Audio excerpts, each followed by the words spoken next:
This is the Wheel of Time Spoilers podcast. So in this chapter, we get to see Suian Lian be healed by Nyneave using fire and spirit. Joe, so you ready to get started and actually dig into this thing? Yeah, I'm ready. All right, well, Joe, give yourself a quick introduction. We've had you on before.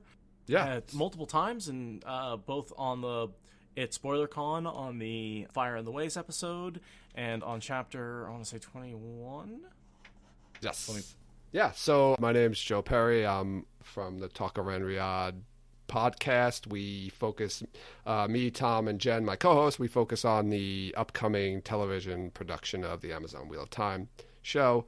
So every week, we talk about all the news that's come out or lack thereof, and then we'll also fill the time. We'll talk about like different topics or characters and how we think they're gonna adapt to the television show. It's a lot of fun, like you said before, a lot of speculation, which drives us all insane. But it's what makes it so much fun.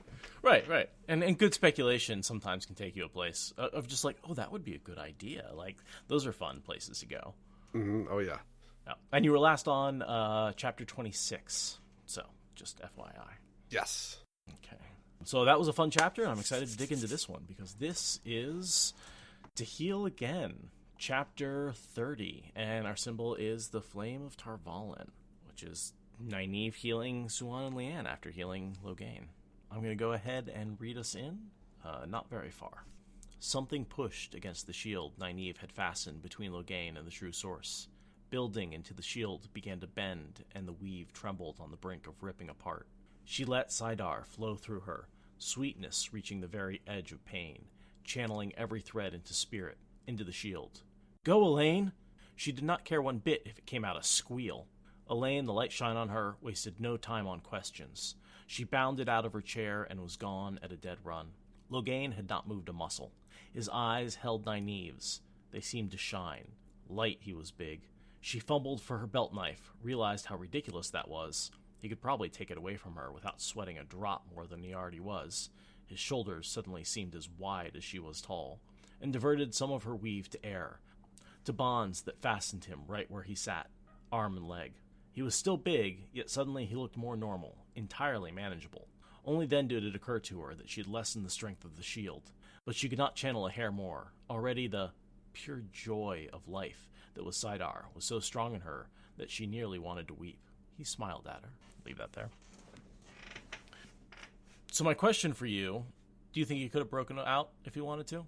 It's so funny that you asked that, because I think it's referenced in this chapter where later on when they're shielding him, they mention that like I think there were like 6 Aes Sedai shielding him or something like that, where they think if there was one less, he would have been able to break through. That's how strong he was. So he, I get from it that he's not trying to. He clearly, from like his expressions and his mannerisms, that he's just totally calm and relaxed. And I think he does push right against it at some point. And we know that he's basically as strong as Rand. He's not like, we see that when he and Rand both hold as much power as they can. He's not as strong as Rand, but he's close to it. Yeah, and I mean, Nyneave's pretty damn strong herself. So I don't know. It's a good question. I'm not sure, because she's also diverting some of her weaves to do the air, which she realizes. And she is probably about as powerful as any half a dozen Aes Sedai at this point. Yeah, she's the most powerful Aes Sedai until we meet, besides some of the Forsaken, and later we meet a couple of non-Aes Sedai who are as powerful or more powerful than her. But yeah. But I personally think that if he had wanted to, Logain could have torn through that shield. Yeah, I guess he could have. Yeah, I think so. But yeah, I'll agree. I think it would have been perhaps a bit of a fight, but he wasn't really trying. She's trying with all her will, and it stretches a lot. Yeah, he's definitely not trying. I agree. Because he says here, like, if what do you think? I'm going to break out? They're just going to tear me to bits, like, if I go running. Like, there's no point in trying to escape right now. Well, he says, do you think I'll decide to attack a village? But I'm thinking, like, no, you're going to run away. Right. But, I mean, he could do... so, yeah, it's hard to say. She does mention, though, that she feels him kind of, like, push against the shield, though. So he's definitely testing. Yeah, not exactly slow in building, but certainly not fast. Almost like a man stretching muscles long unused.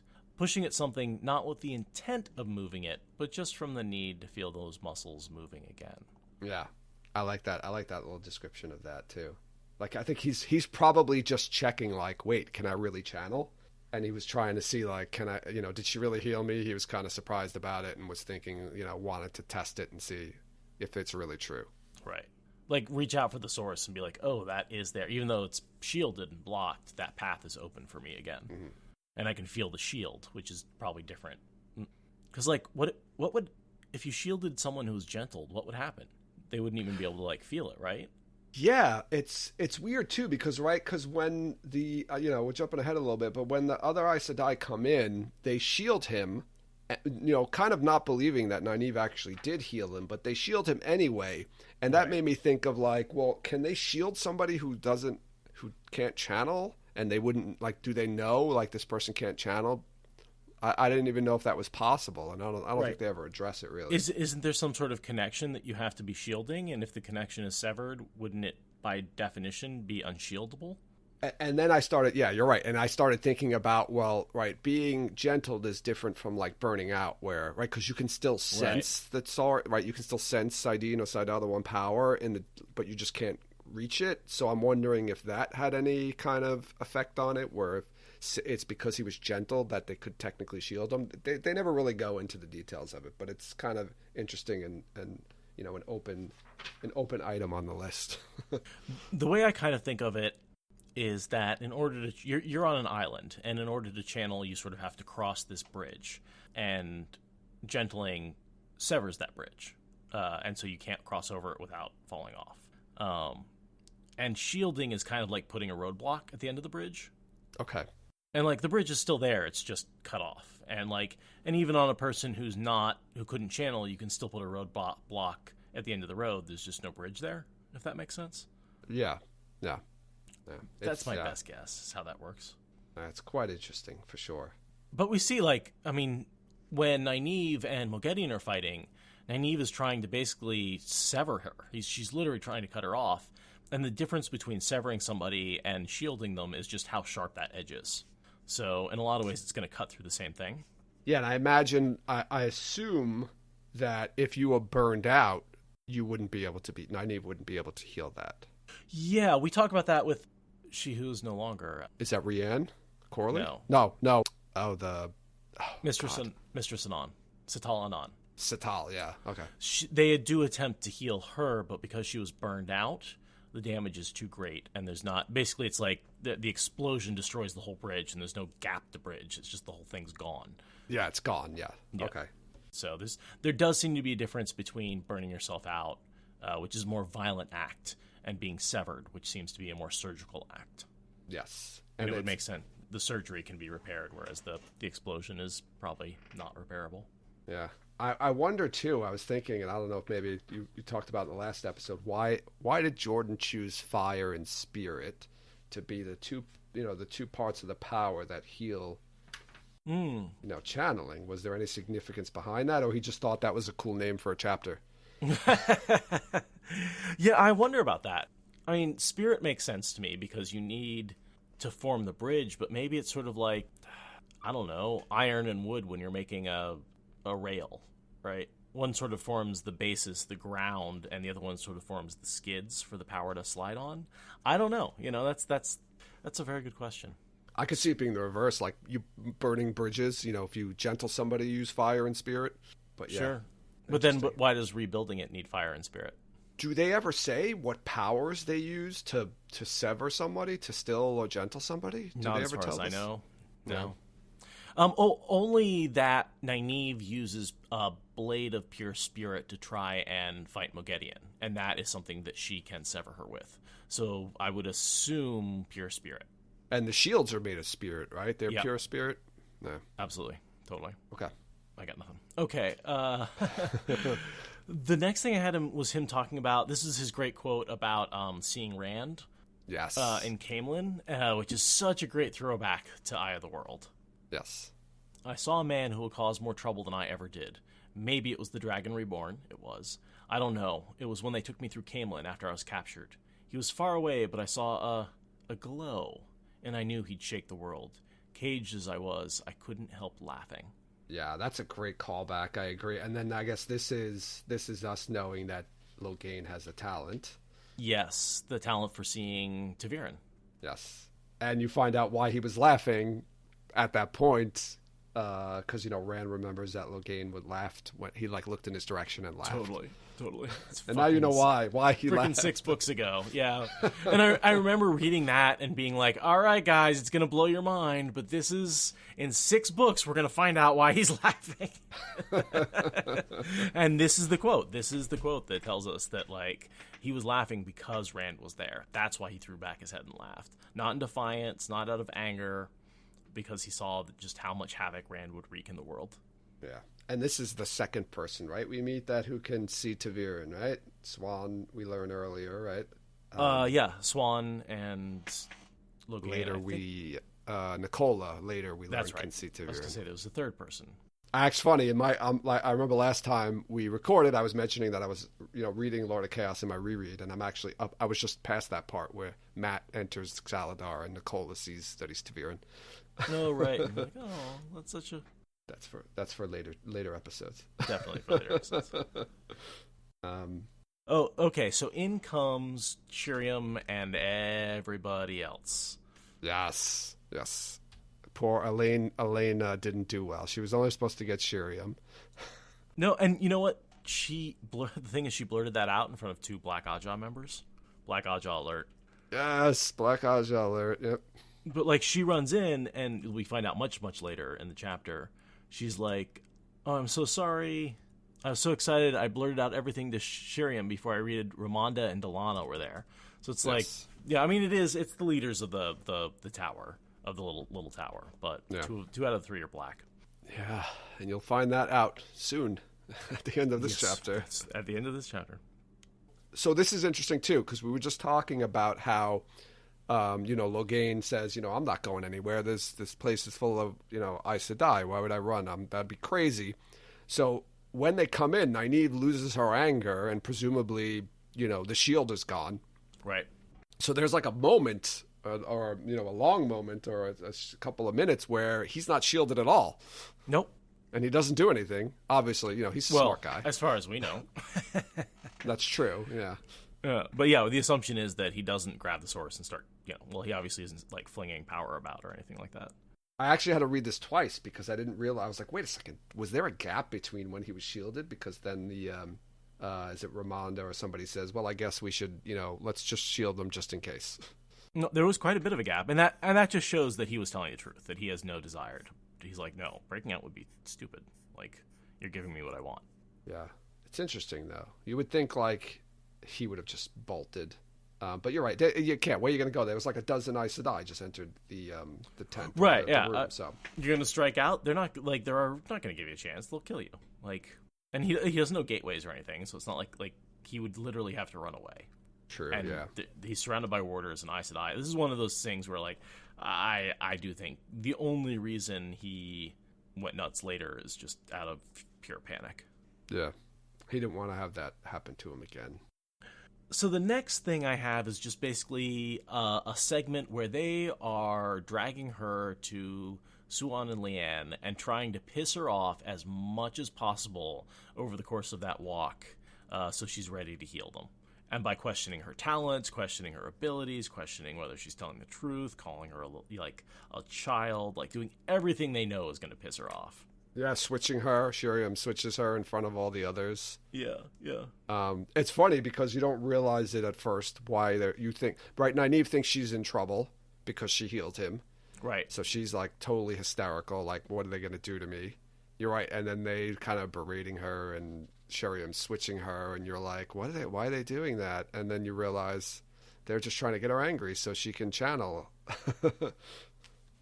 Which... it's very frustrating sometimes that Nyneave just needs to be angry all the time. It's why it's such a relief when she finally breaks her block, because then we can actually see her real emotions rather than Nyneave being angry for the sake of being angry so she can channel. Oh God, and it only takes 7 books or 8 books? Yeah. That's frustrating. It is frustrating. It's frustrating on a reread. I think more so maybe than on your first read. Yeah, and there's some hypocrisy going on there, and it is pretty early on that she breaks that block. It was earlier on in the series than I remember. I think it is in book 7, which, when you consider there's still, like, more than half the series to go after that. And the block doesn't really kind of come into play for the first book or two at all, because she's not really channeling, so... I don't know. It's a pretty... Same thing with the whole frustration over Fail and Perrin. It's just really not in that many chapters. It's just frustrating when it happens, and it feels like it's taking a really long time. Yeah, you notice that on rereads, that it's not maybe as long as you thought it was. I had a similar... You ever seen Buffy, Vampire Slayer? Oh, yes. Okay. I love that show. Do you remember Kendra, the Vampire Slayer?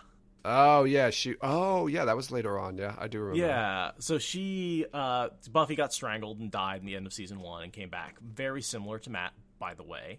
Yes. Parallels are there. And then, because she was briefly dead, a new Slayer was born, and that happened to be Kendra. And man, I could not stand Kendra. I was like, she ruins everything she's in. She's in so much of the show. It drives me nuts. She's only in 3 episodes. Oh, yeah. Yeah, it is a short arc. You're right. It's pretty short. She dies pretty quick. And, like, there's episodes shitty in between there, so, like, it feels like a pretty long time, but she's actually, like, only appears in 3 individual episodes. Yeah, that makes sense. Oh, I think I would start a Buffy spoilers podcast if there weren't already a ton of Buffy rewatch podcasts out there. Oh, I have to check those out then. Oh, yeah, there's a ton of them. That was funny. I was just talking with my wife about starting a rewatch of Buffy. That's funny. Honestly, it's been my comfort show for the last couple of weeks during the election. So, oh, okay. There you go. It's a good time to watch it then. 6, when she takes a dive off the board into death. Oh, yeah. That was when it. Oh. Well, the show ended, right, and then it switched networks, right? At that point, they brought it back. Yeah, that's the show. I guess, what was it originally on? Was that like a 11 WB show? And then, yeah, that was the end of the show, but then it got, because I think it got canceled or it didn't get picked up, but then another station picked it up and they brought her back to life and they did, 2 more seasons or so. Right. I didn't know that was supposed to be an end. Yeah, they were, I don't know if it's like they didn't pick it up, like for another season, or it got canceled, but it wound up switching over to another. Yeah, and then they brought her back to life, and they were like, we brought her back to life, we saved her, but she was in heaven, so she was upset. Right. Which is the whole point of the musical. Yes. Oh, that's right. Yeah, that's right. Like, her friends are so concerned. They're like, oh, she's so damaged because she was in hell and she's disturbed, and she's like, no, this is fucking hell. I was in heaven. Like, yes, that's when you find out she was in heaven. That's right, yep. The musical, yeah. I forgot about that. I was in heaven. Okay, enough. Back to Wheel of Time. Back to the Wheel of Time. Yeah, she heals Swan and Leanne. Let's see. And then, yeah, so she heals them all, basically. I'm up to the point where they say they had manipulated her like a puppet, and then she goes to heal. Mm-hmm. I feel like the Yellow Ajahs starts going absolutely nuts. They're like, why did you do it that way? Yeah, I right before that too, I noted that she, when she does the healing, I think after she heals Leanne, she does note to herself that it felt different from when she healed Logain. Yes. And I think that... go ahead. No, I was just going to say, so I mean, that's kind of, I guess that's a little hint at, something is different that we're going to find out very soon about the healing. That Suian and Leanne aren't as powerful as they used to be. I remember when I read this, I immediately picked up on, it's because, when she heals Logain, you find out that he goes to full power. When she heals the 2 of them, they're not. And I immediately picked up on this. This is I was very proud of myself because I usually don't pick up on things like this when I read books. It was that, it's because, you need, a woman to heal a man and a man to heal a woman. That's the only way you can do it. So that was a great catch. Yeah. Well, and that's such a big clue into how Rand cleanses the source. And how he seals the war. All of those things, you need the fact that these 2 powers kind of repel each other in order to accomplish these goals, right? Yeah. So you need a hydrophobic surface to pour water over, or else it's going to get dragged. You're going to have friction, and that friction makes them less powerful. Yeah.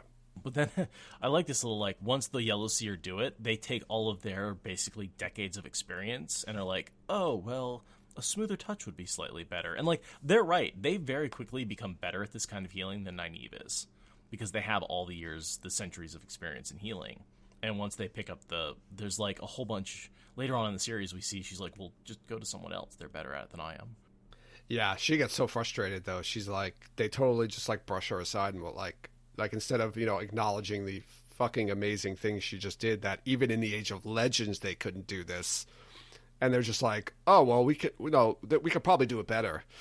It's like giving a bunch of nerds a new tool when they just start obsessing about the tool instead of being like, thank me for giving you the tool, like, for coming up, inventing this thing. They're sort of more obsessed about what it can do rather than its origin and who created it. Yeah. And Myrelle gives her a little pat and says, you did well. Right. They'll be all praises later. Right now, they're just still a little taken back. Yeah. But we never see those praises, right? Like, we only see them overworking Nyneave. Yeah, right, because that's what they do. Is they all make it like their mission to break her block, and they all want every single yellow. Once this gets out in Salidar, all the yellows want start setting up a schedule for her to go, meet with them and show them what she did. And this is one of the few times you can be nice to Nyneave by being mean to her, where it's like, oh, I'll help you break your block. Bam! Like, I'm helping you, really. Hitting her over the head with a mallet or something. Like, you're trying to piss her off. You're trying to, like, break this block. It's a good excuse to be mean to her if you want.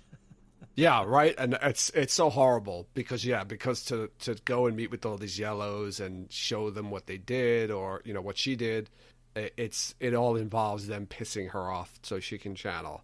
Exactly. So. Exactly. Poor Nyneave. And she's been going through this for a while now, right? Because Theodrin's been, like, assigned to, to help her break her block, and she's just been going through all these crazy, hoops to try to break the block. But well, and also Myrelle has been giving her such a hard time because of Lan, because now Lan has showed up, and yeah, that's not even so much later because I'm not even up to that yet in my read. But yeah, she's like, you notice Myrelle's totally throughout this whole thing. And Myrelle is, through all of Salidar, I guess. Yep. She's really like taken kind of like an extra notice of Nyneave, and she's, testing her extra hard. Totally. Yeah. And you don't know what the hell's going on. And it's very subtle. You don't realize what's going on until you find out that, Lan is there or nearby. Yeah. No, currently being saved. Myrella's using methods to keep him distracted right now that Nyneave would not be super happy about knowing. Oh, no. That's for sure. But that's what makes Myrelle so good at, saving warders who've lost their Aes Sedai. Right. Although, this is one thing where I do want to talk about the idea that a way to keep a man alive is just fuck him into, caring about the world again, and I feel like that's a little shallow. I do kind of wish that, like, she was a little more of a psychologist and a little less of a sex pot, like, let's have someone who's a little more and that's where there's this Grendel-like aspect of her, where it's like she's there to help save their minds, but she's also using this sort of physicalness to do it. Yeah, that's a good point, and I think that's something they might expand upon in the show. I know that they want to kind of fix some things and make it not as, old-fashioned, or I know they're not going to go too crazy with stuff like that, but yeah, this is a great opportunity to do something like that where... Yeah, I don't see any issues with tweaking relationships so that the way that the dynamics are a little more updated for how we would see a relationship, right? Like... Yeah, they could play with this a lot and have a lot of fun with it too. They could still throw in her original methods and but add a little layer on top of that. The next line I have is from Shiriam, and I think it should basically be the line that represents more about Shiriam than it does about Nyneave, which is Nyneave is like, oh, I get to get out of washing dishes, right? Because I did this thing, and Shiriam looks at her like, no. If anyone could break any rule they chose, do whatever they chose, and escape punishment merely by doing some good to balance it, the world would be chaos.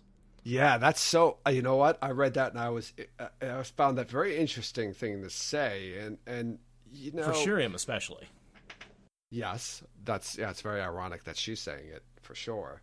But just a thought, like that's like a very philosophical statement right there. It is. You know, doing good to balance out the evil you did it's tough. Some people think actually that's right. You should be able to do that. Would it make the world chaos? I don't know, but right.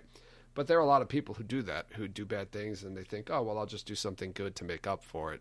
Yeah, they're called Catholics. Yeah, so I thought that was interesting. Sorry.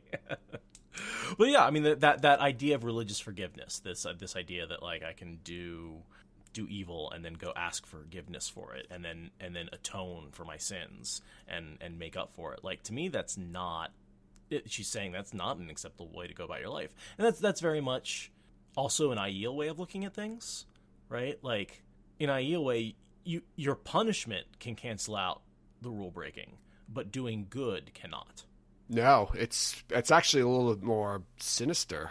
Yeah. It's like, but I guess it's right. You choose your punishment, though. So I guess if you think that doing something, I don't know. We never really get an example of it, but I guess if you thought like doing something good, but I guess it would have to not just be something good, but something that punished yourself.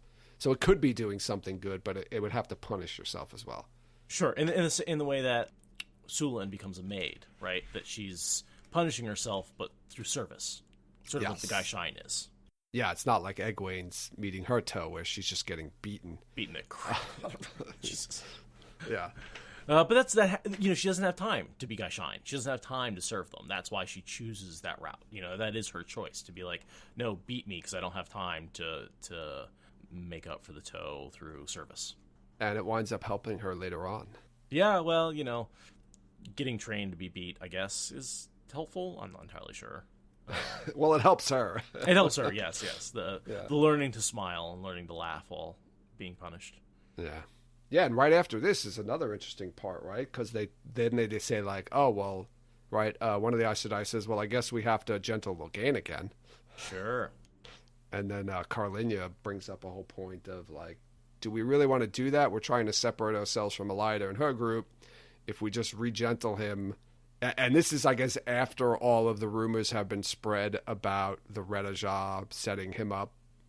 So, and then also add on top of the fact they're trying to negotiate with Rand, and he's a man who can channel. And yes, yeah, no, it doesn't make a lot of sense. Leave it to the White to bring up the logic in it.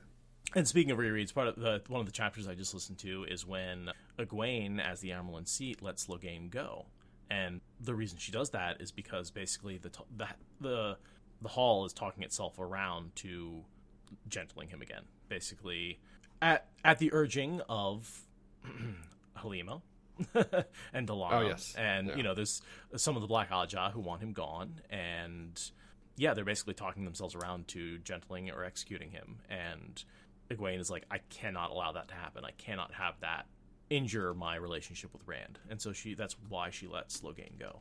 Yeah. Yeah, she definitely sees she's a shrewd leader there, Egwene. And I was thinking too, does she know about Min's viewing of Logain? I think she does, right? Because when he's gentled and they're in the right, because when they're, I guess is it in the Great Hunt when Min's there and Egwene and they run into Logain? I feel like Min mentions that to her, but I don't remember.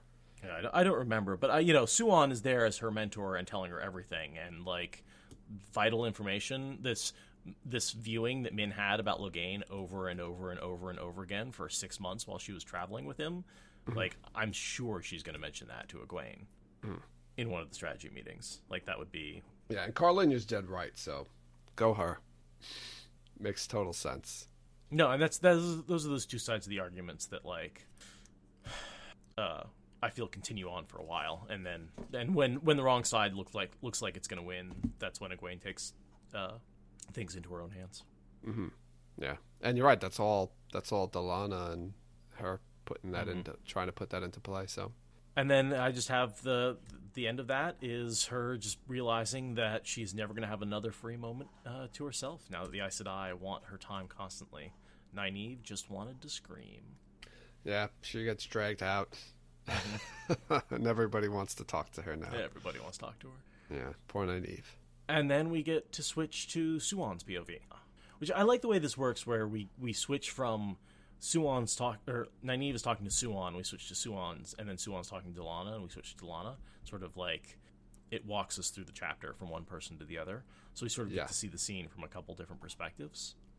Yeah, I imagine like if this was like a movie where they do one of those like long one shots. Totally. You'd be like on Nyneave, and then like it would, when she interacts with Suian, then it would follow Suian, and then when she interacts, although she does interact with Delana from Delana's perspective, but yeah, it would like kind of switch off to Delana, and then that would kind of be like one long single shot would be cool. Leading up to the reveal for Halima. Yes. So, and one of the things that we see a lot in this scene is Suian is constantly on the verge of tears. And a couple of people note that from other perspectives. And that's because her severed bond with Alric gets reinstated. Yes. Yeah, that's interesting. I thought that was really interesting. Like, it didn't make much sense to me. I know she tries to, like, explain it, but because she can channel again, she feels the bond that was broken with him. I thought that was a little weird, but I don't know. I guess you can make it work. I guess it works. So, okay, here's how I think about it. When you form a warder bond, that is something done with power, but the bond itself is not made of the one power.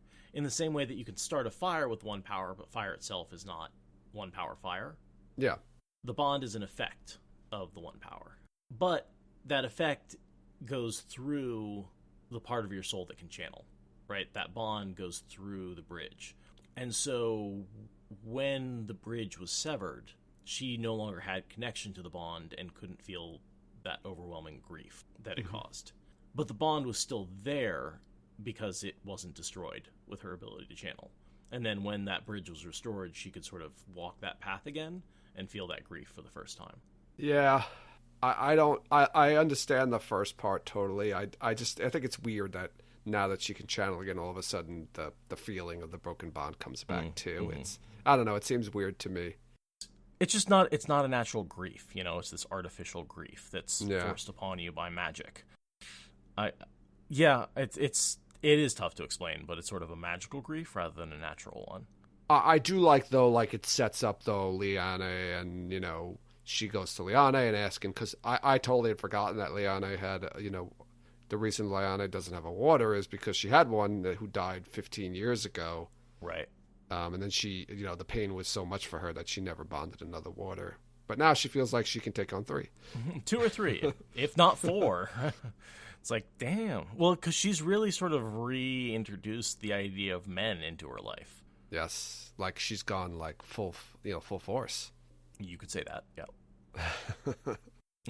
And by the way, I assume you've seen the actress for Liane? Yes. I got to interview her. Oh, really? Wow. Yes. That's awesome. Yes. Yeah, we got really super lucky with that. Because I've only seen her Instagram, and good God, is she gorgeous. Yes. It was funny. We when we talked to her, we asked her if like she had auditioned for any other parts or whatever, and she had mentioned no, she was just there. Like it was funny. She got the part through like a friend had like kind of mentioned it to her or somebody connected to the show, and she was like, "Well, I'm super tall, so it made sense." Well, and she oozes the same kind of sexuality that a post stilled Liane does. That sort of just makes you constant, not to be gross or anything, but just she makes you think about sex whenever you're looking at this stuff. It's just that's on your brain, and it's hard not to escape that sort of mental pathway. Yeah, it'll be really fun for her to play this part because there's such the change in character is totally to go from like ice cold and like frigid to warm and flirty and all that kind of stuff. Yeah, it'll definitely be fun. Looking forward to that. And this part, I mean, not switching off Liane, but back to Swan, is like Swan mentioned something, right? Doesn't she say something about, she admits to herself that she's in love with Gareth Bryn? Yes. Did I miss that? We skipped the little Gareth Bryn interaction. It's kind of comical, that this interaction though. He just like, she's like, I'm healed now, and he's like, okay, does that mean you're going to clean my shirts better now? Right. Because well, you're going to use the power. Then, right? Yeah. I never should have let Min gone. She was much better at cleaning my shirts than you were. Yeah, this is a little funny moment. I like this. Well, their whole relationship is that sort of like her demanding power and him being like, no, only if you deserve it. Yeah. He's like, this doesn't get you out of your oath. You're still, yeah. It's funny, yeah, because he's like totally oblivious and doesn't care. He's like all about business. Which goes back and refers to that quote, like, you can't do something good just to get out of your punishment, right? Like, you still need to get punished for burning down the barn and breaking your oath. Yeah, that oath, that ridiculous oath that she gave, ridiculous oath, yeah. I have no time to fall in love. Burn him. The thought was a cold bucket of water in her face. That was as impossible as she could not think of anything impossible enough. The man was impossible. Yeah. Interesting. Yeah, that's fun. It's like the first time it's kind of obvious to readers, I think, that they've got a thing for each other, or at least she's got a thing for him. Yeah, that's when she starts feeling the death of Alric, and when she starts kind of losing it. He leaves. She's like, get out of here. But there's one part too, right at the end of this. She's talking with, I guess, Liane, and she's like, "Are you ready to do what we're gonna do?" Like they have this plan, and I don't remember what this plan is that they're ready to enact. Is okay. That's what I thought. Yeah. So that's the other plan. But now she was Aes Sedai, and she had been deposed with only the barest nod to Tower Law. If she was Aes Sedai again, was she not Amyrlin again as well?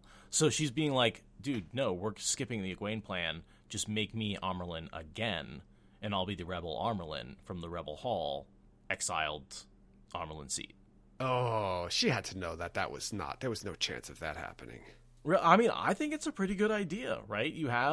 She was deposed illegally, right? You have dark friends in there.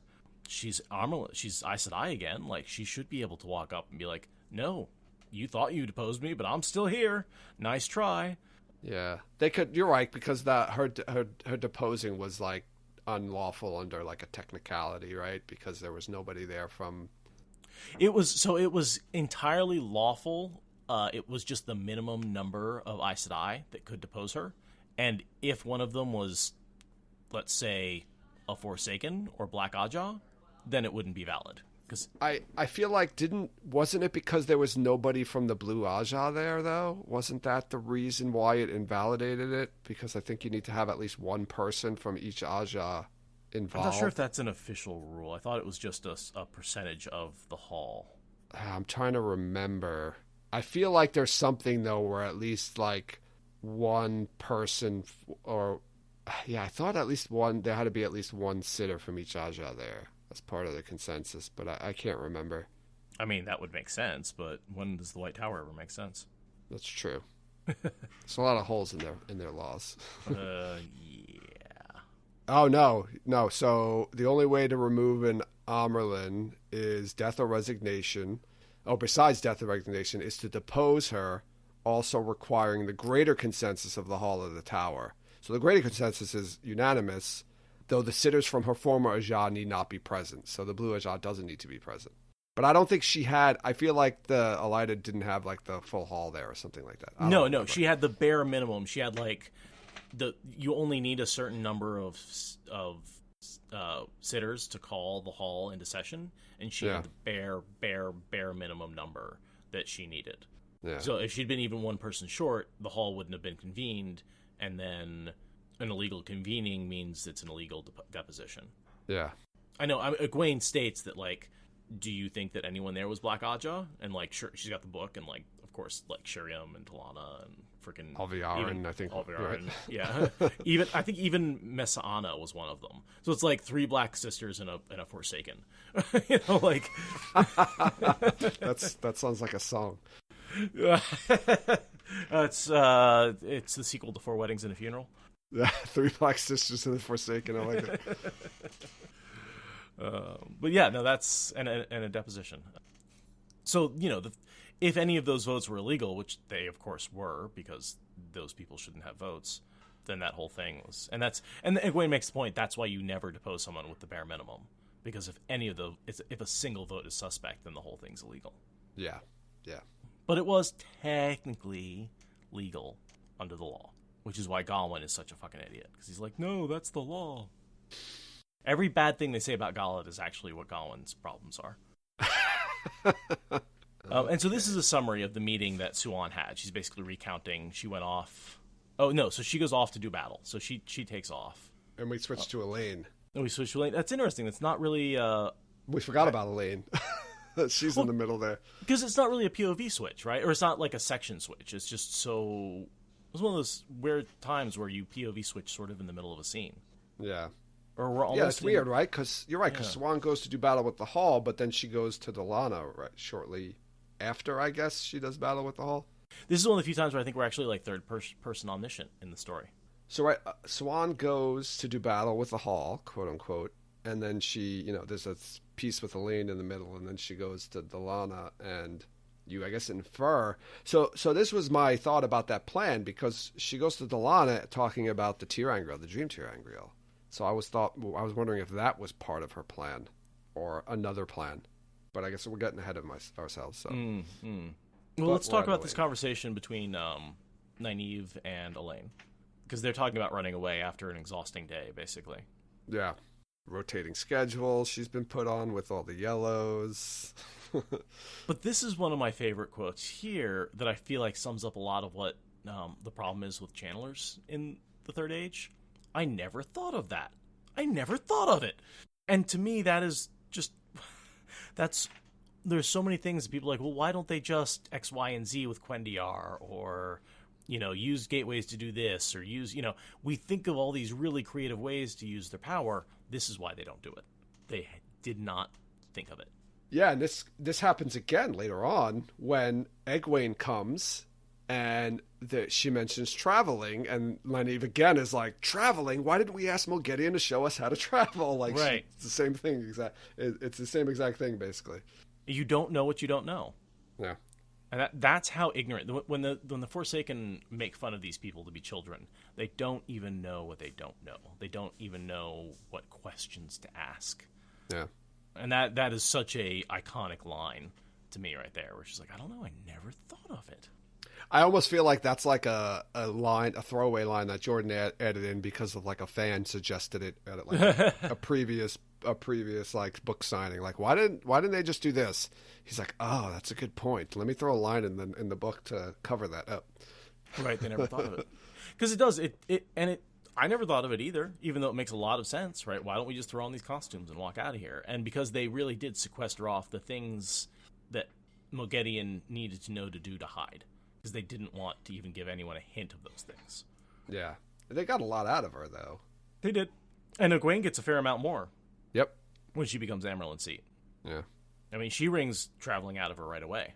It's the first thing she does, as you pointed out. Yeah. And in fairness, because she was thinking about it and just needed a few little details filled in. Yeah, I don't even think... I'm trying to remember, again, because I just read this part, but I don't even think Mulgedian shows her how to do it. They talk about it, and then Egwene just does it. Right. And Mulgedian's like shocked. Totally shocked. Yeah. Because Egwene almost managed it, right? Because she does the whole thing where I call it skimming through Teleron Riyadh by entering in the flesh. And she just needs a few more details. And then she asks Rand about boring through the pattern.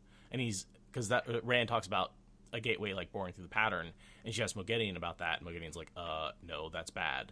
We do this. And she's like, oh, you mean like this? And it's just like the one piece of information she needed to make a gateway work. Yeah. Yeah, it seems like traveling for men and women is different. It is. A lot of weaves are, right? They accomplish the same thing in very different ways. Yeah. But that really threw Mulgedian off, because Egwene was able to be like, don't think I don't already know the answers. If I ask you a question, you better not lie to me. Because if you do, and I know the answer is different than you tell me, I will make you pay. It's sort of one of the beginning of one of the first badassery Egwene things we see her do is Amyrlin's seat. Just be like, damn, that's like the beginning of her legend, in my opinion. Yeah, it's pretty quick, too. She's like, oh, I'm Amyrlin, what's going on? And all of a sudden, she's like, okay, down to business. Yeah. Well, that's what she always is. She throws herself in 100% no matter what she's doing. Yep. She does not look before she leaps, that's for sure. No. But it always works out for her. Well, it mostly works out for her. Says the crystal. So, very quickly, Suian pops back in. The timeline's a little weird here, because, again, it's not a lot of breaks. It's like, she leaves, she goes and argues. Well, right, so that we realized the reason she went to the hall And it's weird. She says do battle with the Hall. I don't know if it's intentionally, but the whole thing is really are they Aes Sedai? We find out that they're Aes Sedai again. Suian and Leanne. Right. So just between squaring her shoulders, she went to do battle with the Hall, and as if the thought were a summons, the door opened to admit just those women, Leanne and Suian. Like, it seems like it's 5 minutes in between. It's like half a page. I don't see any time passing. It's just a short conversation. Yeah, she's lying in bed in her shift, so I guess we assume that Elaine's been lying there for a while. And, maybe an hour later or so, 2 hours later, they come into the room. They come back, yeah. Because Nyneave's just staggering in after she's, like, met with they mentioned she's, like, showed every Yellow Sister the weave. And, just a few minutes ago, she was with them all. So this has probably got to be, like, a couple hours later. I see. So there's probably some time between when Suian leaves and when Nyneave comes staggering in. That makes that's where I was trying to figure out where the time had passed, and that makes sense to me. That there's a period of time where Elaine is just sitting there alone while Nyneave is out getting drilled, and Suian is doing battle with the Hall. Yeah, it ruins our one single shot that we had planned earlier with the camera. So right, it does.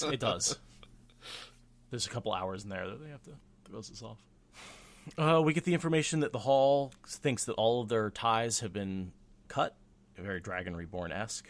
So they have to reapply to be in the Ajas, which is how we get Leanne switching to the green. Mm-hmm. And Swan mentions that she has to go ask the Blues if they'll have her. Right. Which, being as how many people she's pissed off, that cannot be a pleasant experience. No, I imagine. I mean, she's got some, she mentions. Is it in this? Earlier she mentions how she was very close with Lillian, though. So that would help, considering Lillian's got so much pull. Sure, yeah. Although Shuriam does, too. Yep, Shuriam's blue, yeah. And Anaya is there, too, who's, well, all the blue are there, the technically. Yeah. Well, I guess some are still in the wild, but... Or dead. Poor Marie. Yeah. Well, no, I mean, she's just technically in another world right now. That's right. Oh, this is a spoilers podcast. I can say that she's not dead. Yep. No, she's just hanging out with the Eelfinn and the Eelfinn, enjoying her steam bath, I guess. Yeah, when you put it that way, it's not so bad. Right, yeah. It's like a vacation, right? Not worrying about the fate of the world. I could use a break from worrying about the fate of the world right now for a little while. It sounds kind of nice. I think I might go have a steam bath with some foxes after we're done here. Yeah, there's just steaming out your memories and all kinds of things. Yeah, the ability to channel, little things like that. Another way to become weaker. That's interesting. You have to think, is there any relationship between becoming weaker, being healed, and becoming weaker by being drained by the Eelfinn and the Eelfinn? Are they somehow draining that bridge? What about their draining shrinks that bridge, that connection to the one power? Yeah, it's interesting, right? Because this is the part where they talk about how they're weaker. This is where you first learn that Swan and Leanne are both significantly weaker than they were. Right. And they really they try to ply Nyneave, coming with, oh, thank you, here's some food. And then you realize they're there because they want her to try to heal them again, or at least Swan does. Or, Leanne does too. Because they're much weaker and they think that she can maybe make them stronger or back to their original strength. If Nyneave bridged that gap, maybe a thicker bridge will work better or something like that. Maybe she can adjust the bridge. Yeah, right. So that's interesting. So it'd be interesting to find out if Nyneave delved Logain versus Swan and Leanne, if she could tell, see that there's some sort of difference in the bridge that she made, the bridge that she made for them is much smaller or thinner or something like that. Well, I bet the bridge is the same size. It's just how much, the bridge can only support a little bit of Salidar, but a ton of Sidene, because it repels it. Yeah. It's almost, it's like putting a resistor, electronic resistor to amp down the energy or something like that. But Totally. It's really interesting. This part always fascinated me. But I like it. I like what Metal Turd here is saying that maybe the Eelfinn dissolve the bridge and they consume that they're consuming the bridge itself, and that's what they enjoy. Yeah, right. They're just they're sucking the like vampires, kind of sucking the blood out of out of a channeler, but sucking the ability to channel, where I guess it's weakening the bridge or the connection to the connection to the source. I like it. Here we get the information about Logain trying to break out, and that 5 probably wouldn't have held him, even though 6 did. Yes, that's okay. This is where it was. Yeah, that's right there. She goes into like the hierarchy too, right? Swan, about like how the Aes Sedai kind of measure each other. Right, because she's basically saying part of why I want to be healed is not just so I have more power in the one power, but also so I have more political power, so they'll take my words seriously. You know, I went from being nobody to a nobody, and that's a problem. Like, when I was nobody, I could just say what I wanted, and they took it on their own merit, but now that I'm, like, the most insignificant Aes Sedai, it almost makes it harder for her to make suggestions. It's interesting, too. You get a little bit of behind-the-scenes look at how the Aes Sedai kind of politically work and their hierarchy. Mm-hmm. And, you know, she mentions, obviously, the strength in one power, which I think we know, but she also talks about, like, time spent as a novice and accepted also factors into it. Almost only when the power is close, though. Like, the power on the one power is the determining factor, and then when, like, other things are close, you can sort of bring things into it. And so, and obviously, like, if you are significantly more powerful than somebody, but you spent forever as a novice and forever as an accepted, maybe you might be slightly lower. Maybe you're more like equals. Yeah. But I think the one power is the thing that really makes the determination there. Yeah, the other stuff's like tiebreakers, I guess. Yeah, that's always what I thought. And so they eventually come to a conclusion like, hey, if we're all going to be sort of not, you know, Aes Sedai and working towards a common goal, let's be friends, which I like. Or Swan mentions crewmates on the same ship. And then he's like, who's the captain? I am you bloody... Fine. Yeah, that's one of my favorite little lines where she's like has to accept the fact that she's not that powerful anymore. Yeah. I am you wretched little... Leanne cleared her throat and Suian took a deep breath. A share crew then, equal shares, but someone has to steer and that will be me. Which makes sense. It's not like she's done that great of a job. Yeah, you want to hold it against her that she kind of really screwed things up, but she's really smart and she's very shrewd, so and she's very experienced and she knows all these people, so fine. I think, you know, she does a better job as an advisor than she does as an Amyrlin. I would agree with that, yes. She would have made a great keeper. That's a good point. Yeah, I suppose she would have. Like, the manipulation and stuff like that would have been better almost behind the scenes than putting her up in front of everybody and, like, making her just browbeat them into doing what she wants. She's like Sebin Balor right now. Like, you know, the really shrewd, smart, you know, brains behind the operation because she becomes so insignificant now that nobody really takes notice of her. Although that's a little bit with Leanne as well, because Leanne has got the whole spy network in Tar Valon that she has access to. That's right, yes. So she's definitely, if anything, Leanne is the spy master, and Suian is Fail. Well, Swan ran the eyes and ears, though, for the Blue Aja, though. Remember that's true. That. Before she was Amyrlin, I forgot about that. Yeah, so she was also super, good with the spy stuff. Yeah, which makes sense that they're very much involved in Days to Mar. Yeah. I like here. Nyneave said, Nyneave was talking to Elaine, she was about to cry. Maybe she really meant all of that. And she's just totally mistaking the crying. Because the crying is all about Elric, not about, like, being friends and stuff like that. Mm-hmm. I wonder if there's probably some overlap there, but I think the crying is really just, like, the emotional vulnerability that Nyneave mistakes for being friends has to do with more the Ulrich thing. So I agree. I thought there was partial, though. Like, she's very grateful and, you know, kind of a little vulnerable at this point and thanking, you know, Nyneave. She kind of eventually... Doesn't she, like, whisper something in Nynaeve's ear? They don't tell you what she says. Oh, she, like, hugs Nyneave and then whispers something in her ear. So I imagine she's very thankful and grateful for what Nyneave did. And... That is a good point. That I'm sure she is as well. But, like, both of those things together, I imagine, are making her an emotional mess. Mm-hmm. And they're all friends now. Yay. They all hug and they're all friends. It's an interesting transition with Suian and Leanne from this sort of authoritarian, parental, you know, most respected, most dangerous person in the world that when you meet her in Faldara, she's this like, oh my god, it's the Amyrlin seat. And now it's like, yeah, friends. And it's very, it's transition. It's a huge transition. And there's like one other piece of information here I put down. Oh, they find out Nyneave, right? So Elaine asks about the hierarchy. So Nynaeve's like, well, I get a question that you have to answer.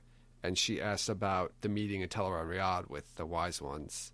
And they let Swan, gives in and says that Elida's embassy has reached Cairhien. That's right. And Rand's toying with them. And Egwene will be at the next meeting. For some reason, the last seemed to come most reluctantly of all. Again, that's because now that her plan to make herself Amyrlin has failed, they're going to make Egwene Amyrlin at the next meeting. Right, they request to the Wise Ones that that Egwene be there, right?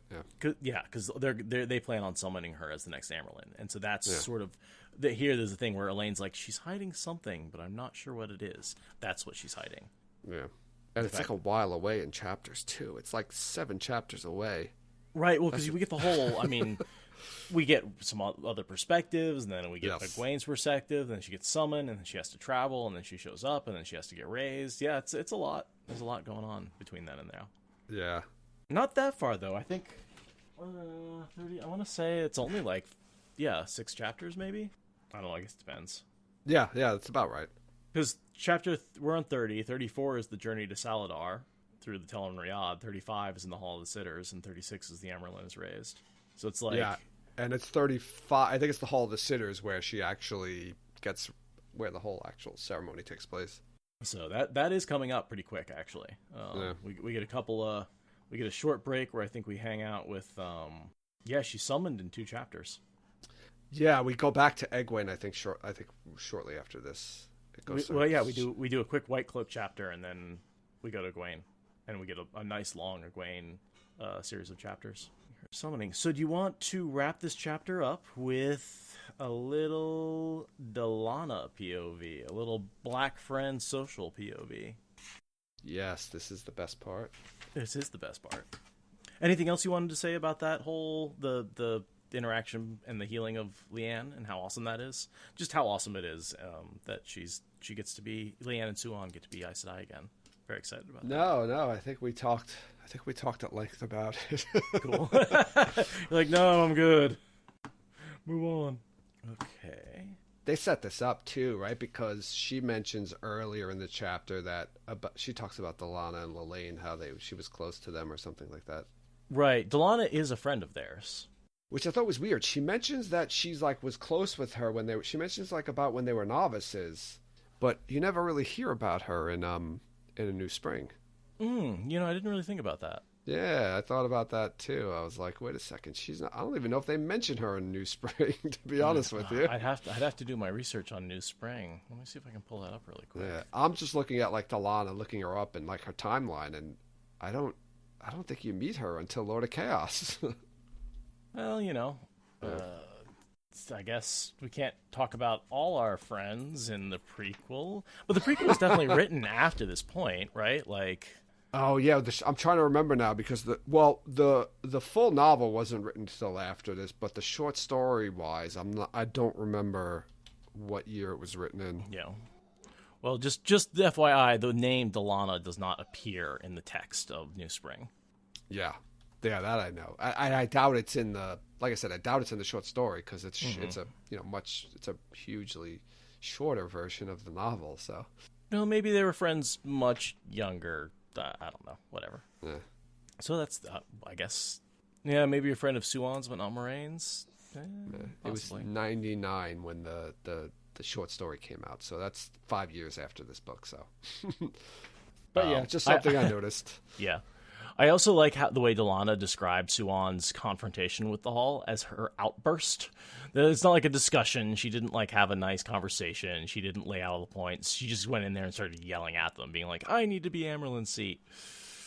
Yeah, that's Swan. Yeah, that is Swan. I'm sure there were a lot of fish metaphors thrown in there too. Mm-hmm. I like how Delana notices that Swan's much weaker than her now, and it used to be the opposite. Yeah, this is what made me think about it, because there's this whole little blurb about how they were close when they were younger, when they talk about when they're novices and accepted. But yeah, I was like, well, they never mentioned her in New Spring. They never mentioned it. Well, yeah, I mean, I maybe they drifted apart. I got nothing Moraine, for you. maybe Delana became jealous because Moraine took all of Swan's time up. Right. And that's why she turned to the dark side.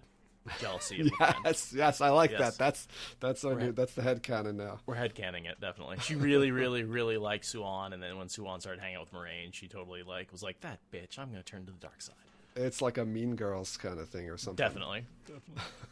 And she's been like saving up all this time, and now she's like feeding her energy bars, saying they're diet bars. Except in this case, it's toxic legislation sponsored by Halima instead of... Yeah, then they talk about the tear angriel, right? Delana's like, I can... Yeah, I was actually curious, what exactly did Suian come to her to ask? I wasn't entirely clear on that. Delana's like, yeah, I can do that. And then, Suian, I can do this much at least. Ramonda would be more than happy to take those Dream Tear angriel into the Hall's keeping. Yeah, they don't say what she asked help for specifically. I had just assumed that it had something to do with the tear angriel, or maybe she was trying to say, can you still allow me access to use them? And she's just saying, well, maybe I can't do that, but I can at least keep them out of the halls, at least keep them with Shiriam and her group, because they'll, you have a better chance with them than you do with the hall. Oh, okay, that makes sense. That basically Suian was saying, I need access to the Tear angriel. Can you help me with that? Yeah, that's the only thing I could think of. Right. And Delana says, yeah, sure, I'll do that. Sure, yeah, no problem. I'll yeah. Nothing. I'll do anything to undermine the tower. It's fine. And it's funny actually, because you go through all this and you're like, oh, she's such a good person.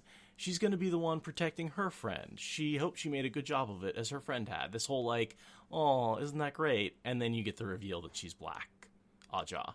Yes. And you're like, oh no, she's not going to help her at all. But yeah, and yeah, she obviously wants the Dream Tear angriel to be with Shiriam. I don't know if she knows Shiriam's black, but I kind of assume she does. Yeah, you don't know if they're in the same heart. Yeah. You don't know who knows who's black. It's so, because of that, the way they keep it so secret, yeah, you don't even know if they're working together, or it's all like under the covers or whatever.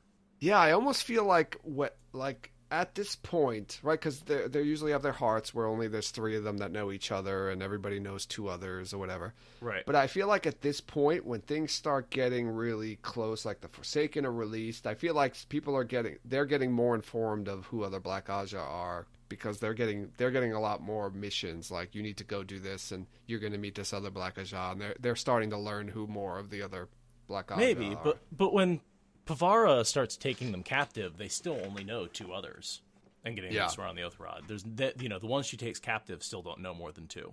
Yeah, that's true. That's true. And that's significantly later. Yeah. So yeah, it's interesting. But those could just be the ones at the tower. Maybe Shiriam. Maybe we don't know. We don't know. Yeah, I feel like there's a mention of like a singling out of Shiriam and Delana, like, this is going, all the Aes Sedai are doing this except for Shiriam and Delana, or something like that. I feel like that comes up at some point. And whether it's because they are working together or they're both working towards the same goal and just don't realize that each of them are... Right. I think it might just be that they're both off doing things. They're both off being black. Yeah. And I thought this was strange at this point, right? Because...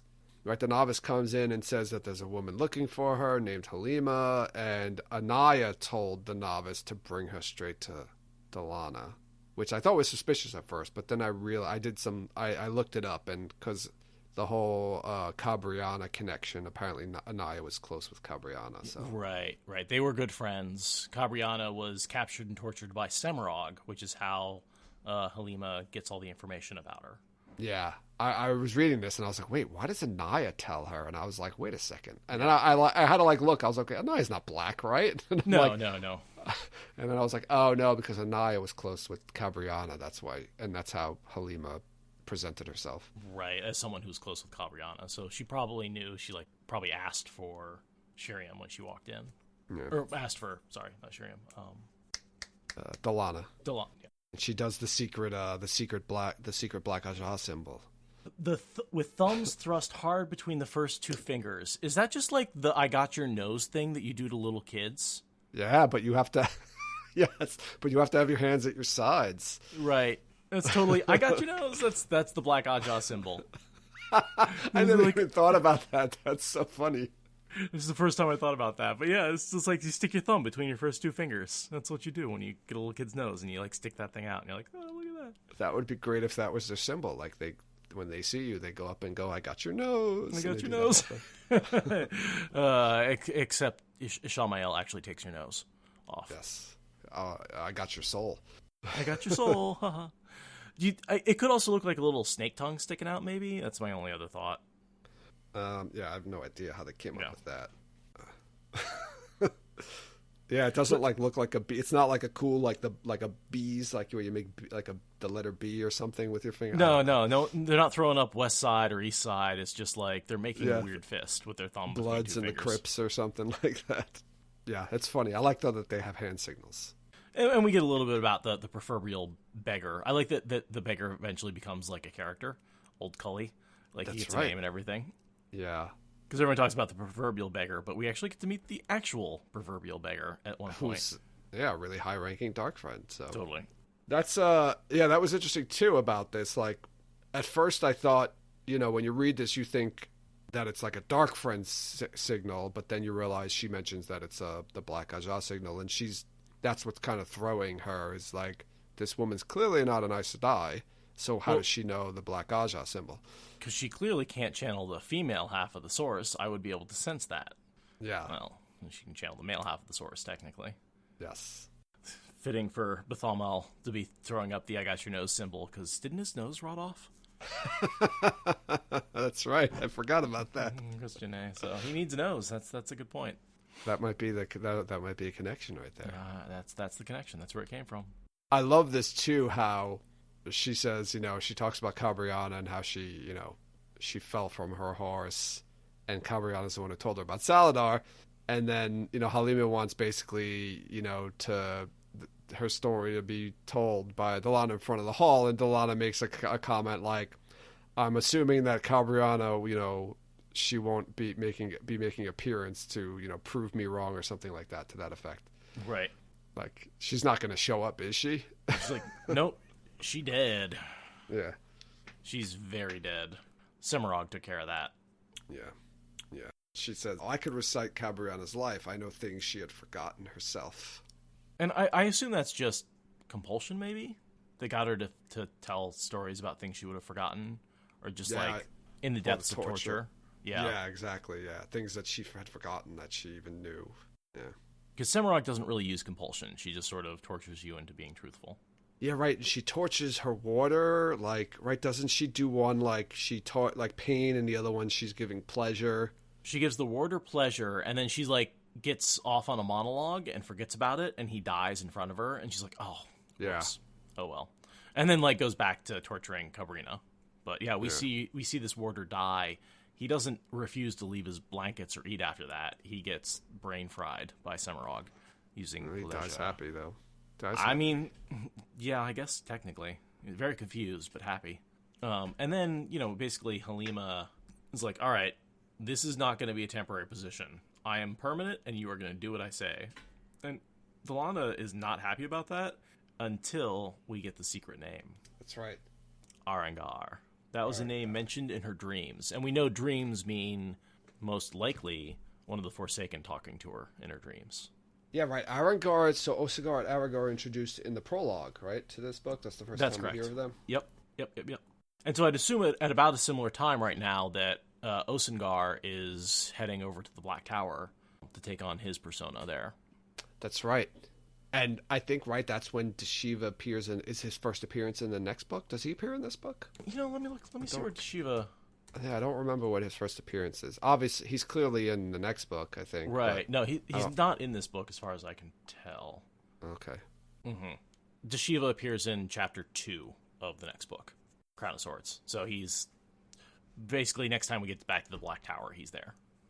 Yeah, this is... Well, right, you said dreams, so Halima clearly meets with Semirog, because that's how she finds out all the info about Cabriana. We know in the prologue that Osengar and Arangar and Shadowharan are all together. So how do you think she hears this in her dream? Is Arangar actually going into the dreams? I don't remember if Arangar goes into the dream. It could be anyone from... I think we see Shadowharan is hanging around. We've seen him a couple of times. It could have been any of the other Forsaken. Does Shadowrun go into Teleran Riyadh? I don't remember. He certainly goes into their dream. I mean, the Dark One. Yeah, I'm trying to figure out like if there was a specific person who kind of put that there. I mean, we do know that like they have the Dark Friend meetings, right, where they like meet in a place, and Ishmael used to do the whole burning things to their brain. Yeah. So I guess, well, technically, right, Arengar could just go into the world of dreams in the Flash, I guess, right? But can you go into other people? If you go into the world of dreams in the flesh, you can't go into like the the dreamscape. The infinite space with all the stars. But in her dreams, she could just be referring to going into Teleran Riyadh. She could also be pulled into dreams, right? We see that talented dreamers can pull people into their dreams as well. Yeah. But I would assume that her dreams are worded like any other Aes Sedai's. So when she's talking about the dream, that's when she goes into Teleran Riyadh. That was I noticed that. And I was trying to figure out like who specifically would have talked to her in her dreams. Because more, Shamael's, is he back as Moradin yet? I don't think so. We only see him in Crown of Swords. That's the first time. Yeah. Arengar and Osengar were just resurrected at the beginning of this book, and there was a gap of 2 books between when they died and when Ishmael died. So I'm assuming there's a gap of at least one book between their resurrection and his resurrection. And we don't see any evidence of him at all in this book, right? We don't see the Wanderer, we don't see the Watcher, we don't see, that's all in Crown of Swords. Yeah, it's not Moghedien, clearly, because she's captured. Right. Is it Lanfear's dead? She's not back yet. Nope. Right? No. Who else goes? I mean, Grendel and Demandred and them and Samael go in, but do they go in in the traditional sense of Teleran Riyadh, or do they go in the flesh? It could also be Masana. She's sort of doing a lot with the tower these days. Yeah. She's the one who broke it up. We know she's been hanging out as the Brown. That's true. It would make sense if it was her too. And she goes into Teleran Riyadh, I believe, as normal, traditional Teleran Riyadh, right. Not in the flesh. So that's good. No. Yeah. So that would make sense. Unless Semiraj does it, right? Because I guess Semiraj knows who Arengar is. She does. And they work together, right? That's the whole working together to get the information. So I guess it would be her. It would be the most likely person. Masana or Semiraj? Yeah. I think those are the best guesses, I would say. Sure. Or just the Dark One talking into her dreams. Can he do that, though? I think once you're connected to him, yeah. Although, I don't know. I mean, who knows? Yeah. I like Semiraj or more Masana. I like those two. And that's it for this chapter.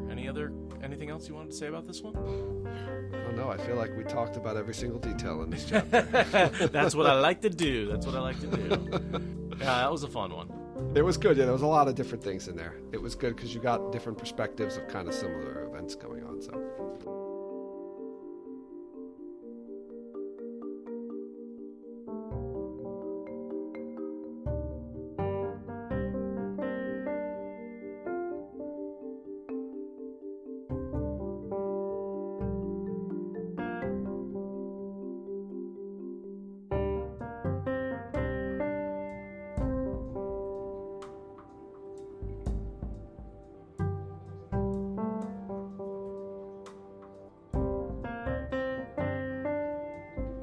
Yeah, well, I mean, it's been a while since I've actually sat down and looked at the map of where people are coming from, but it's remarkable where the fans of Wheel of Time live. They're everywhere. Yep. Yeah.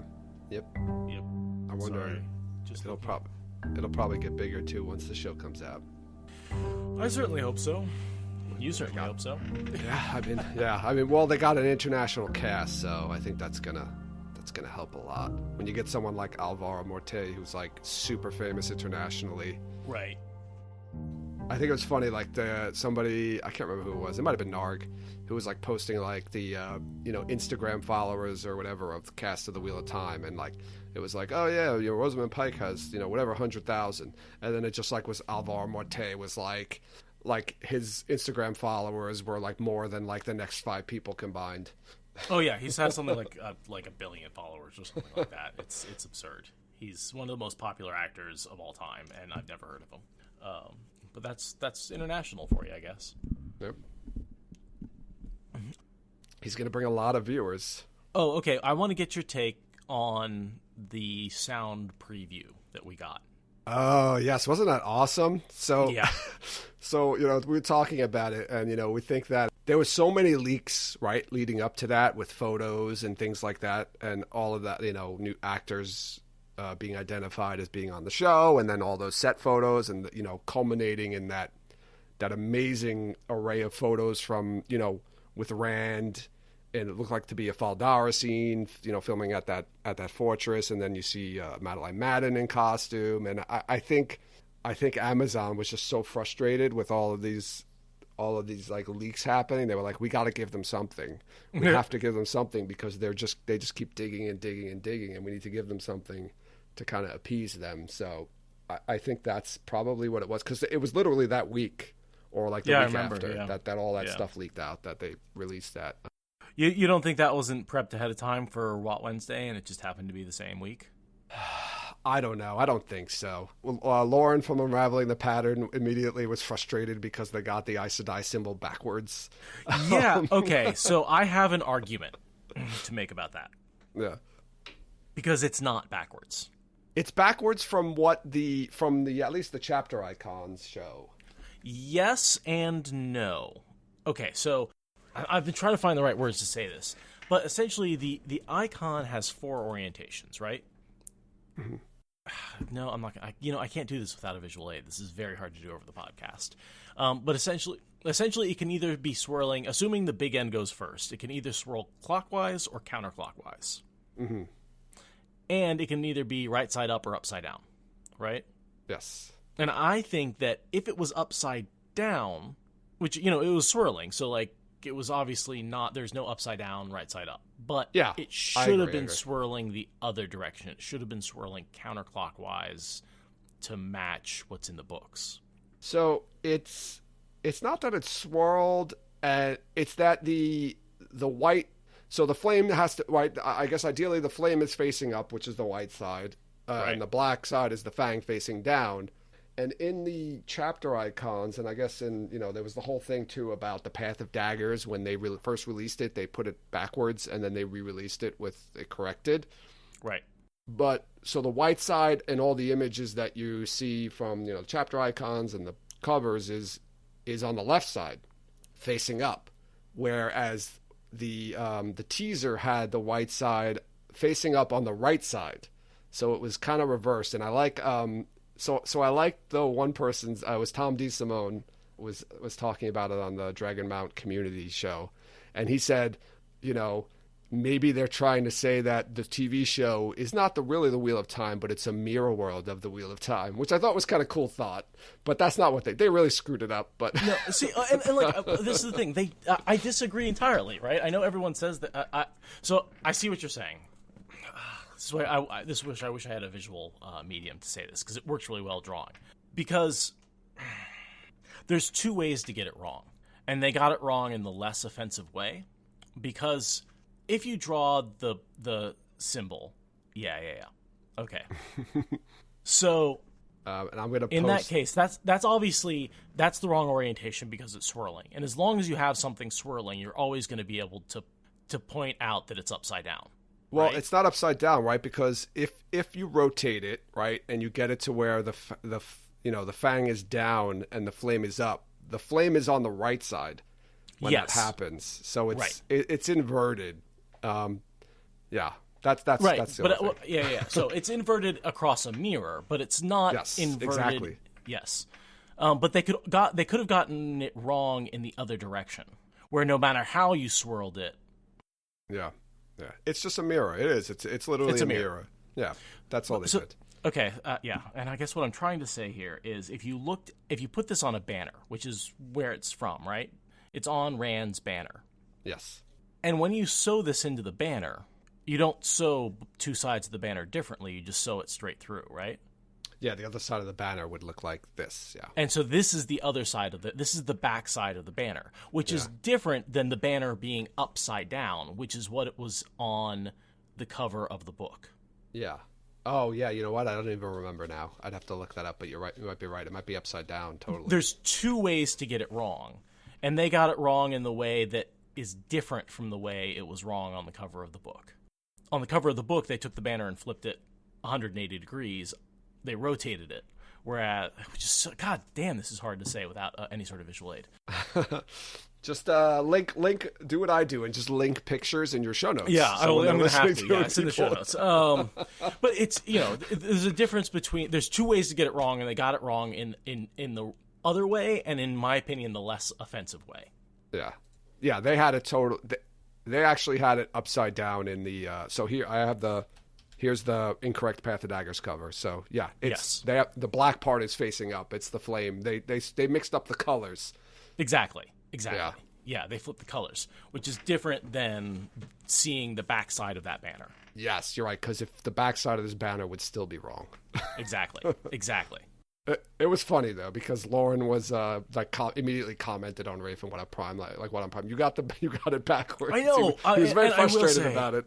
Oh my god! Especially considering this is in our lore. They got it wrong on the cover, and you would think they would be super fucking careful about that. Yeah, Sarah Nakamura admitted that she had no idea this was happening, so she didn't see it ahead of time. Otherwise, she would have said, "No, you got it backwards." But so that's what makes me think that they rushed it. That it was something they came up with anyway. Yeah, back to our, from where we started from. That's what makes me think that it was something that was put out quickly.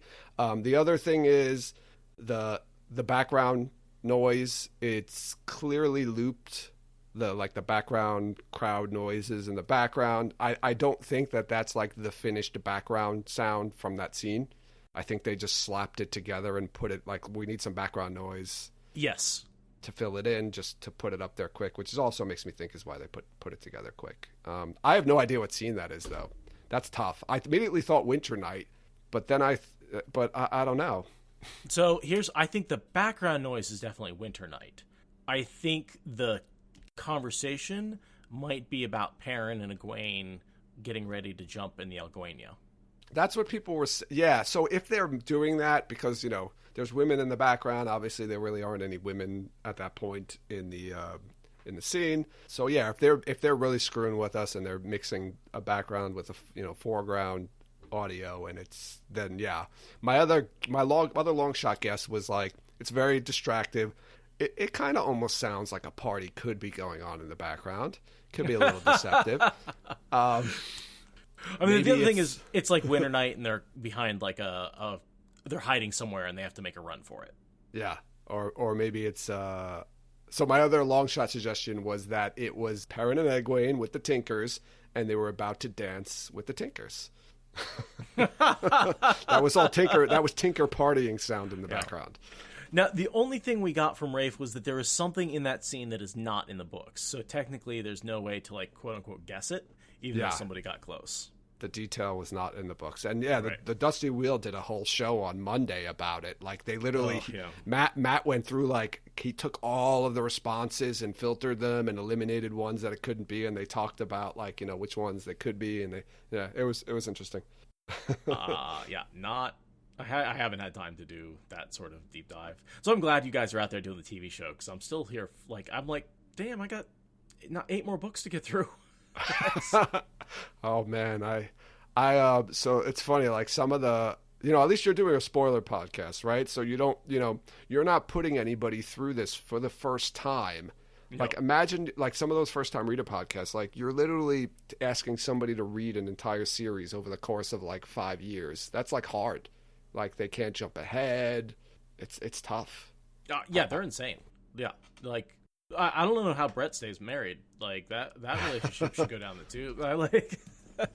Yeah, right. And at some, I guess they're okay with the TV show because they should always be ahead of the TV show. So I guess they don't have to worry too much about that, unless they start pulling stuff from later books into earlier seasons. Then it could spoil something. The thing is, I don't know how much mixing they're going to do. I assume kind of that. I was going to say, I assume they're going to be more traditional and loyal to the story in the beginning and then divert as they go on, but I'm not entirely sure about that. I agree with you. I think you're right. There's so many unknowns with the TV show, man. I like coming at this sort of information. I said the spoilers sort of attitude is, I like having all the information and then breaking it down. Speculative stuff drives me up a wall. I know. You were saying last time. I know. I don't have the information. How the hell? I'm just like, yeah, that could be true, or that. Yeah, those could all be true. It's like putting together a puzzle without all the pieces. Let me tell you something that I don't do. Put together puzzles unless I have all the fucking pieces. And you are a smart man and much wiser than me, Seth. Oh, God. No, I get it. I mean, forming conclusions from imperfect data is a whole thing. It's fun. It's fun. And it leads to endless speculation because you can use your imagination to fill in the gaps. Exactly. Nobody's right and wrong until the actual show comes out.